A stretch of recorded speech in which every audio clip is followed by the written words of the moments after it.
सासू माँ बदल गई।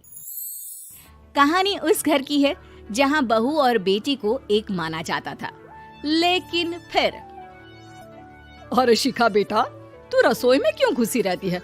जा, रोटी मैं बना लूंगी।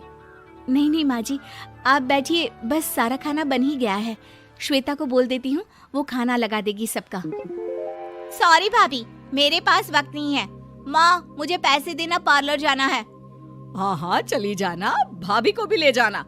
वो भी जाने को बोल रही थी पार्लर, पर पहले ना मदद कर दे उसके खाना लगाने में। देख माँ, वो बहू है, उसे बहू रहने देना, इतना सर पर मत चढ़ा भाभी को। श्वेता, ज्यादा मत बोला कर। बहू और बेटी में कोई फर्क नहीं होता है। जा जाकर काम कर। ननद को माँ का भाभी से इस तरह प्यार करना बिल्कुल अच्छा नहीं लगता। वो बार बार किसी न किसी तरह माँ को भाभी के खिलाफ भड़काती रहती, लेकिन कोई फायदा ना होता। एक रोज, अरे बेटे किशन, जा बहू को कहीं घुमा कर ला, सारा दिन घर में काम करती रहती है। हाँ हाँ माँ, हम लोग जा रहे हैं ना गोवा। अच्छा जी, भाभी ने तो हमें बताया भी नहीं। वैसे तो सारी पंचायत करती है, ये गोवा वाली बात क्यों छुपा गई हमसे? अरे क्योंकि उसे खुद नहीं पता था बहन। मुझे टिकट सस्ती मिल रही थी तो मैंने बुक कर दिया। हाँ शिखा, पैकिंग कर ले, संडे हम जा रहे हैं गोवा। दोपहर में शिखा पैकिंग कर रही थी कि सास आ जाती है। ये क्या बहू, साड़ियाँ? अरे गोवा जा रही है घूमने या फिर शादी में मायके हैं? माँ जी, ऐसा कुछ है ही नहीं, समझ में नहीं आ रहा क्या रखूं कपड़े में। अरे तेरी और श्वेता की साइज तो एक ही है, उसके कुछ मॉडर्न कपड़े ले ले, आकर लौटा देना। हाँ माँ जी, ये ठीक रहेगा। शिखा श्वेता के पास जाती है और उससे कपड़े मांगती है। ना जी ना, मैं अपने कपड़े ना दूं, वैसे भी फैल जाएंगे मेरे कपड़े, बहुत महंगे वाले हैं। शिखा मुंह लटकाकर कमरे में आ जाती है तो सास कहती है, चल तैयार हो जा, तुझे मैं शॉपिंग करा कर लाती हूँ गोवा की। बस फिर क्या था, सास बहू निकल जाते हैं मार्केट और एक से बढ़कर एक ड्रेस खरीद कर घर आते हैं। पहले बता देती कि नए कपड़े दिलाने वाली है भाभी को, तो मैं अपने ही दे देती ना भाभी को, मुझे दिला देती नए कपड़े। देख श्वेता, परिवार का मतलब सबके साथ रहना होता है, ना कि सिर्फ अपना सोचना। वैसे भी तुझे अच्छे संस्कार सीखने चाहिए। और रही बात कपड़ों की, तो शिखा, आज से घर पर भी तू मॉडर्न कपड़े ही पहनेगी। कोई जरूरत नहीं है ये साड़ी वाड़ी लपेटने की। अब क्या था, घर पर श्वेता और शिखा एक जैसे रहते। एक बार पड़ोसन आती है। अरे बेटा, अपनी माँ को तो बुलाना जरा, बात करनी है। शिखा सास को बताती है और रसोई में चली जाती है। ये आपकी बेटी बहुत बड़ी हो गई है, इसके लिए एक रिश्ता है, कहो तो बता दूं। ये बेटी नहीं बहू है, घर में सब एक जैसा ही रहता है। वैसे मेरी बेटी भी बड़ी हो गई है, कोई रिश्ता हो तो जरूर बताना। पड़ोसन रिश्ता लेकर उन लोगों के घर आती है।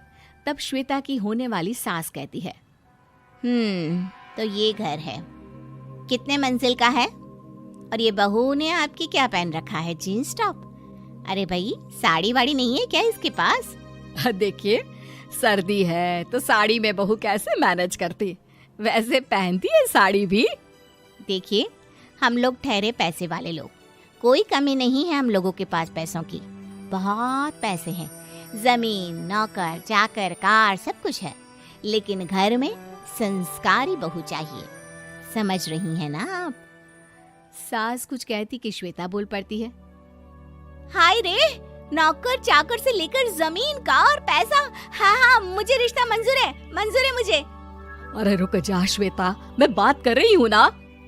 देखिए, हम लोगों के घर इतनी आजादी नहीं मिलेगी। अरे हाँ कर देना माँ, हाँ कर दे जल्दी से। सास क्या करती, बेटी की शादी ऐसे घर में कर देती है जहाँ ना उनके विचार मिलते हैं और ना ही आचार।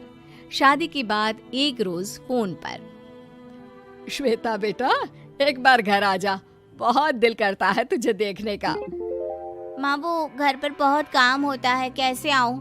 बड़ा घर है, लेकिन आने जाने वालों की लाइन ही लगी रहती है। बेटा मैं तो जानती थी उस घर का हाल, लेकिन तू ही नहीं मान रही थी। माँ देख, हर घर का यही हाल है।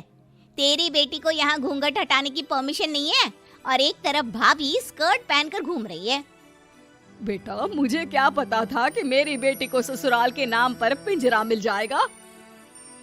अच्छा माँ, फोन रखती हूँ, सास को गर्मा गर्म रोटी खिलानी है। तुम लोगों की तरह नहीं कि एक रोटी बनाओ, एक सब्जी बनाओ, फिर सारा दिन फ्री होकर घूमो। सास फोन तो रख देती है, लेकिन सोच में पड़ जाती है कि एक तरफ बेटी जिसे कोई आजादी नहीं, वहीं दूसरी तरफ बहू जिसे देखकर लगता ही नहीं कि उसकी शादी भी हुई है।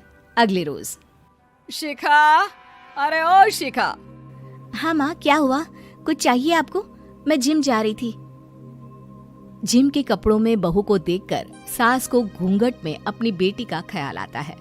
देख बहू, घर में बहू की तरह रहा कर। इतने टाइट कपड़े पहनकर जिम जाना पसंद नहीं मुझे। जा जाकर रोटी बना।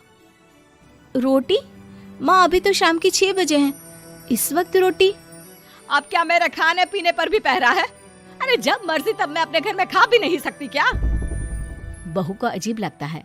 वो समझ नहीं पाती कि जो सास कल तक इतनी सपोर्टिव थी, उन्हें अचानक से क्या हो गया। वो किचन में जाती है, गरम रोटी के साथ 2 तरह की सब्जी, रायता, सलाद सब लेकर सास के पास आती है। माँ जी, खाना। इतना सारा खाना? राक्षस समझा है क्या मुझे? रोटी मांगी थी मैंने गर्मा गर्म बस। पर माँ जी, रोटी खाती किससे आप? सब्जी तो बनानी थी ना। अरे भूख मर गई मेरी तेरी बहस से। जा जाकर काम कर, अंदर पूरी रसोई साफ कर। बहू अंदर चली जाती है। थोड़ी देर में श्वेता घर आती है। अरे शिखा, जल्दी से चाय ला, पकवान बना, मेरी बेटी आई है। अरे नहीं नहीं माँ, ड्राइवर बाहर खड़ा है। मैं तो घर का कोई सामान खरीदने के बहाने यहाँ आ गई हूँ, मुझे जाना होगा। अरे बेटा, पर कितने दिनों बाद देख रही हूँ तुझे, रहने आ जाना 2-4 दिन के लिए। आ जाऊंगी माँ, जब मेरी सास मरेगी तब। मैं तो रोज मन्नत मानती हूँ कि मेरी सास मर जाए तो अच्छा है। अच्छा चल, जा रही हूँ माँ। हे भगवान, कैसे कैसे दिन देखने पड़ रहे हैं मेरी बेटी को।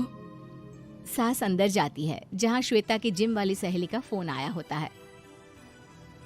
क्या बात है, आज जिम नहीं आई? अरे पता नहीं यार, आज माँ को क्या हो गया अचानक। पर खैर कोई नहीं, लगता नहीं कि मैं अब जिम आ पाऊंगी।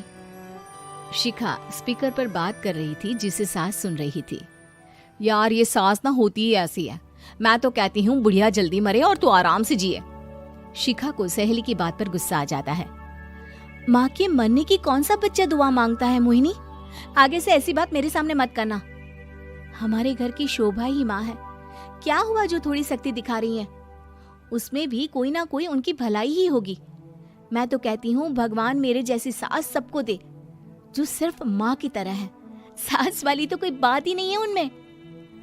सास ये बात सुन रही थी। उनकी आंख में आंसू आ जाते हैं कि क्यों वो बेटी की किस्मत में बहू को भी भागीदार बना रही थी। शिखा, अरे ओ शिखा, क्या हो गया? जिम नहीं जाना क्या?